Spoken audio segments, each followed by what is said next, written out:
North Korea throwing a wrench in the plan, the rogue regime threatening to stall the process of denuclearization if the U.S. continues its calls to enforce sanctions against the country. Here now to react is Anthony Tata, retired Brigadier General and author of the book Dark Winter. Sir, thank you so much for joining us.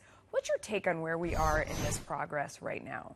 I think, Melissa, what we're seeing is the tension between diplomacy and applying maximum pressure. And so while we want to keep maximum pressure on North Korea so that they do everything that we're asking them to do, Chairman Kim's position is, hey, look, I've returned the remains. I've begun dismantling my nuclear sites. I've got a meeting going on Monday between my top generals and South Korea's top generals. Reduce the sanctions or eliminate the sanctions. So this is all information war from my perspective. You have diplomatic, information, military, economic. And so this is Chairman Kim saying to President Trump, look, we have a deal. I'm living up to my end of the deal. And from his perspective, the United States, perhaps at the second or third level staffers that are going back and forth are not consistent with what the president and Chairman Kim signed. But at the same time, though, we keep seeing these reports that he's continuing with his plans to build other weapons. He's continuing at other installations that, you know, really it's just all they've gotten so far is the hostages. That's, you know, great. And the returns remained, but that his steps towards denuclearization haven't been significant. Is that the wrong way to read the situation?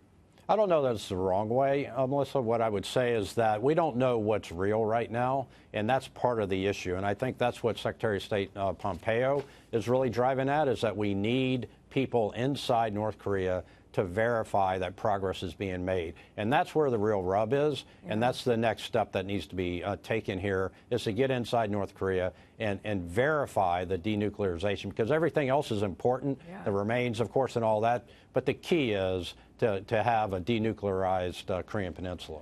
Moving on to another threat, Russia is vowing to retaliate against the United States in response to new sanctions put in place by the Trump administration over that nerve agent attack on a former spy in the UK.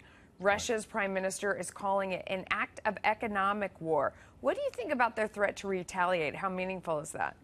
Well, I think it's meaningful, and I agree that it is, you know, again, as I mentioned, this is an economic lever of element of national power that we are applying against Russia for using chemical weapons to kill or try to kill people in the UK.